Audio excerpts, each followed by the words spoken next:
मैं हूं सुमन। DKP news पर आप सभी दर्शकों का स्वागत है। आज मेरे साथ धर्माचार्य एवं राजनीतिक विश्लेषक आचार्य राम प्रवेश पुरी जी हैं। राम प्रवेश पुरी जी, आपको डीकेपी न्यूज पर स्वागत है। बहुत बहुत धन्यवाद आपको कि आपने डीकेपी न्यूज पर हमसे वार्ता करने के लिए समय निकाला। आपको भी हृदय से धन्यवाद, आभार भी। मैं जानना चाहता हूं, अभी 28 तारीख को प्रथम चरण का चुनाव हो चुका है। मात्र 52-53% मतदाता आए हैं। मतलब यूं कहूं, जो 50% के करीब 48% मतदाता भाग ही नहीं लिए, तो ये लोकतंत्र के लिए मैं सुंदर संकेत नहीं मानता हूं। इसको आप किस रूप में देखते हैं?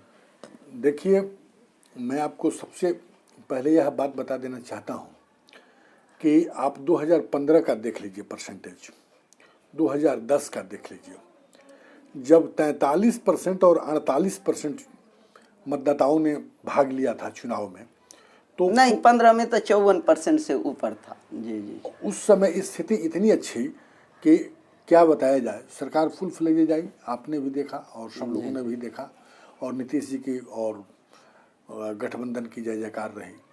आज जो जनता सहभागिता लिए हैं मतदान में, इस कोरोना के बावजूद भी उन लोगों ने जो अदम्य उत्साह दिखाया है और उत्साह दिखा करके जो वोटिंग का परसेंटेज बढ़ाया है, ये काबिले तारीफ है भारत के लिए, बिहार के लिए, कि बिहार के लोगों में इतनी जागरूकता है और अपने लोकतंत्र के प्रति इतनी सजगता है कि उस सजगता को देखते हुए लोगों ने इस भय को भी त्याग दिया कि मुझे कोरोना भी प्रभावित कर सकता है। नहीं, मैं पहले लोकतंत्र के मजबूती के लिए अपना मतदान करूंगा और विकास पुरुष के लिए और बिहार के विकास की गति को और गति देने के लिए मैं मतदान करूंगा। और लोगों ने किया और आज उसका दिख रहा।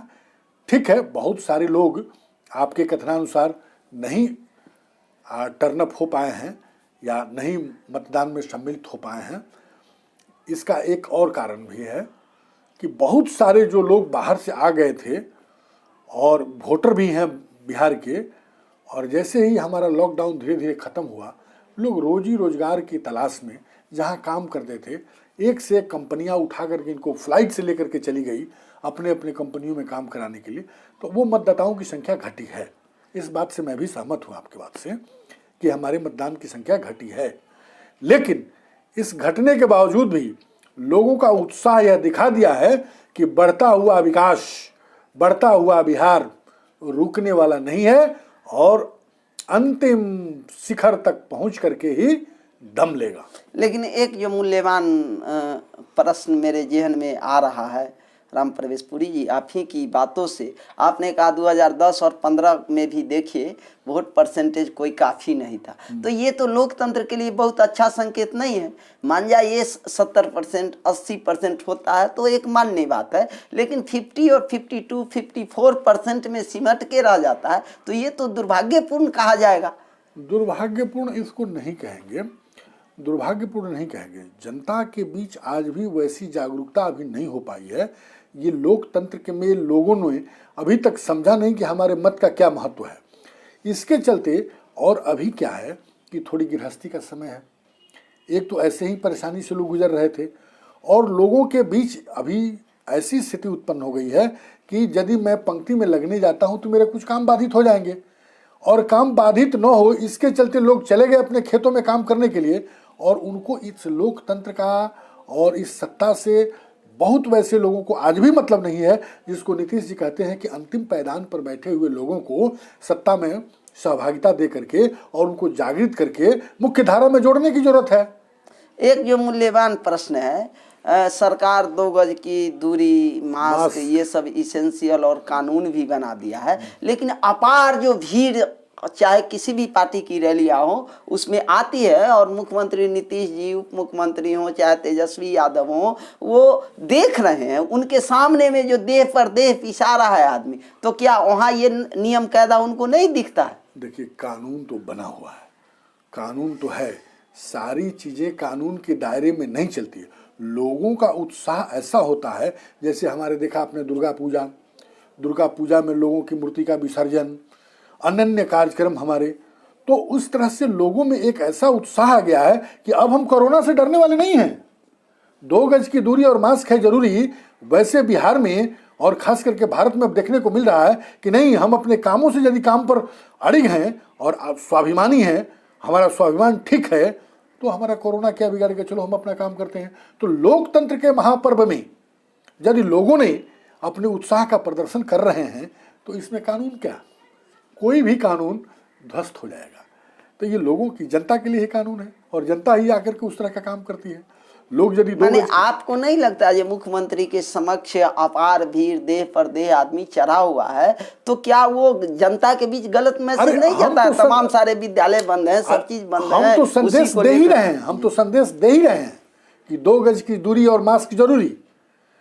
लेकिन उस भीड़ में, लोगों के अदम्य उत्साह में लोग अपना ही अपा खो बैठते हैं, तो उसमें हम क्या करें, पुलिसिया कानून लगाएं? नहीं लगता जो सरकार सिर्फ ETCD अपना करके पूरा कर लेती है, लेकिन उनके समक्ष ही वो उनके नियमों का पालन नहीं होता है, फिर भी वो देख रहे हैं, चूंकि उनका निजी स्वार्थ हमारे समझ से वहाँ झलकता है। नहीं, इस बात से तो मैं, चूंकि वोट बैंक की पॉलिसी, इस बात से कतई मैं इत्तेफाक नहीं करूंगा कि इनकी निजी स्वार्थ है। नेताओं की निजी स्वार्थ नहीं होती है, राष्ट्र के स्वार्थ होते हैं, राज्य के स्वार्थ होते हैं, और राज्य और राष्ट्र के स्वार्थ में जनता सर्वोपरि होती है। और जो कुछ भी काम अभी रुका हुआ है इलेक्शन के चलते, आज जो हमारा विकास का कार्य आगे बढ़ता, हमारी गाड़ी पटरी पर थी, चल रही थी, पुल पुलिया, रोड, नल जल का काम हो रहा था, वो काम रुक गए।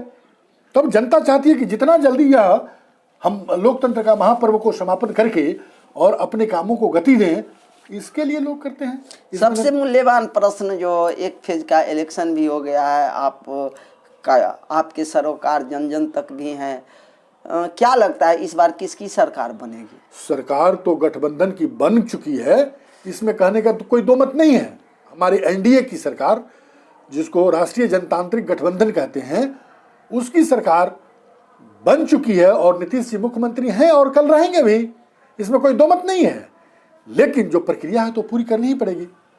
आप एकदम फर्म बिलीव के साथ कह रहे हैं? बिल्कुल अनडाउटली कह रहे हैं और कंफर्म कह रहे हैं और पूरे होशो हवास के साथ कह रहे हैं, माँ कामाख्या और महादेव के आशीर्वाद से कह रहे हैं कि नीतीश कुमार मुख्यमंत्री हैं और मुख्यमंत्री कल रहेंगे।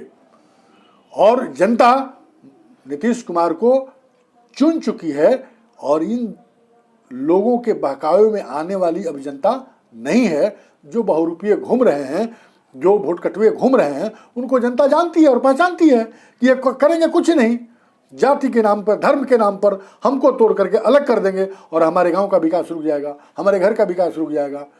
तो ऐसे विकास पुरुष को रोकने के लिए कुछ वोट कटुए हैं, काम कर रहे हैं, इसमें हम आपके बातों से असहमत नहीं हो सकते। लेकिन अधिकांशतः जनता ने नीतीश कुमार विकास पुरुष को, सबका साथ सबका विकास, नल जल, रोड, पुल पुलिया को देखते हुए अपना मुख्यमंत्री चुन चुकी है, मान चुकी है। जब तक ये रहेंगे जिंदा बिहार में, मैं आपको एक बात और बता दूं, तब तक एक मुख्यमंत्री रहेंगे और इन्हीं के नेतृत्व में विकास संभव भी है। आपको नहीं लगता जो नए नए लोग बीजेपी, चाहे ये जदयू में भी हैं, नए चेहरों को भी आना चाहिए, मौका मिलना चाहिए? एक आदमी काम करते करते भी शिथिल होता है। शिथिल, देखिए, अनुभव, राजनीति में अनुभव का महत्व होता है। बहुत लोग कुछ नहीं जानते हैं, बड़े बड़े नेता डिंग हाँकने लगते हैं। तो ऐसा नहीं है कि जिस नेता की चर्चा आप कर रहे हैं, नीतीश कुमार की, ये अभी कोई थके नहीं है, कोई शिथिल नहीं हुए हैं। आपने अवसर दिया है और उस अवसर को बखूबी बढ़िया से संचालित करके लोगों को दिखाया है। ठीक है, वो समय अनुसार होता है और सदा दिन मुख्यमंत्री नहीं रहेंगे, उनके बाद भी कोई आएंगे और बनेंगे भी। तो ऐसा नहीं है कि ये नेता विहीन जदयू है, नेता विहीन NDA है। अरे इनके बाद कोई ना कोई तो आएगा ही। एक जो मूल्यवान जो बातें आ रही हैं, कुम्हरार विधानसभा से बिलोंग करते हैं हम लोग, यहाँ के अरुण कुमार सिन्हा जी 15 साल से हैं और 25 साल तक लगभग भाजपा शासित लोग रहे हैं, डिप्टी CM तक भी रहे हैं, लेकिन जो विकास दिखना चाहिए कुम्हरार में नहीं दिख रहा है। इसको आप किस रूप में लेंगे? अरे ऐसा तो कहिएगा तो मैं यहाँ तक ये सत्य बात मैं कह दूंगा, अरुण कुमार सिन्हा को मैं नहीं जानता हूँ कि कौन है अरुण कुमार सिन्हा, विधायक है कि नहीं है। एक बात जानता हूं कि नीतीश कुमार के और नरेंद्र मोदी के भेजे हुए कोई भी व्यक्ति आ जाएगा, राष्ट्र हित में उसको वोट दे देंगे। लेकिन मैं अरुण कुमार सिन्हा को नहीं जानता। अरुण कुमार सिन्हा के विकास करने से आज तक एक सफाई की नली नहीं साफ हुई, आज एक स्वच्छ पानी आप नहीं पी रहे हैं। नहीं, ये तो आपकी आयरोनी है, आप न जाने, ये तो असंभव बात है। राजनीतिक विश्लेषक हैं, 30-40 सालों से इस मोहल्ला में रह रहे हैं और अपने विधायक को न जाने, इसको तो मैं आयरोनी के रूप में लूंगा। यह तो आपका एक व्यंग हो सकता है, इसमें सच्चाई नहीं है। व्यंग की बात ही है, सत्य बात है कि हमारा विधायक एक कुम्हरार क्षेत्र में काम करता हो, और जिसको हम मेट्रोन सिटी, स्मार्ट सिटी बनाने की योजना लेकर के नीतीश कुमार चल रहे हैं, नरेंद्र मोदी चल रहे हैं, और उस क्षेत्र का विधायक जो हार्ट के, पटना के हार्ट कहा जा सकता है, उसकी दुर्गति ये रहेगी।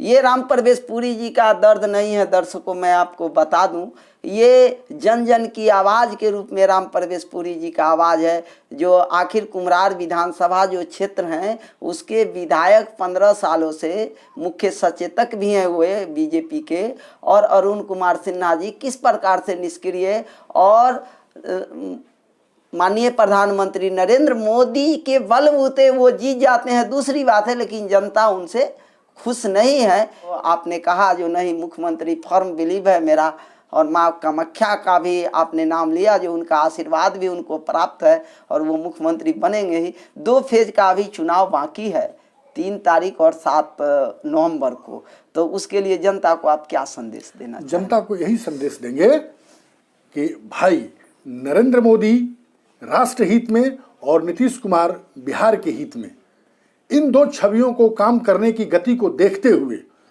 सभी हिंदुओं को इकट्ठा होकर के और अपने मताधिकार का प्रयोग करना चाहिए, और एनडीए के पक्ष में करना चाहिए, ताकि हमारा राष्ट्र, धर्म, लोकतंत्र और प्रजातंत्र बचा रहे और आगे बढ़ने में कोई असुविधा नहीं हो। इसके लिए मैं आप लोगों से विनती भी करूंगा, प्रार्थना भी करूंगा कि हे मेरे जनता, हे मेरे राष्ट्रभक्त, सभी लोग मिल करके नरेंद्र मोदी और नीतीश कुमार को देखते हुए आप मतदान करें, न कि किसी वोट कटवा और किसी के बहकावे में आकर के अपने राज्य का विकास और राष्ट्र का विकास बाधित होने दें। नमः पार्वती पतये, हर हर महादेव। हर हर महादेव। धन्यवाद राम प्रवेश पुरी जी, आपने डीकेपी न्यूज पर समय निकाला। आपको हृदय की गहराई से धन्यवाद देते हुए दर्शकों को भी बता दूं, ये इनका फर्म बिलीव है, जो बिहार के मुख्यमंत्री नीतीश जी हैं और वो ही रहेंगे। बिल्कुल रहेंगे।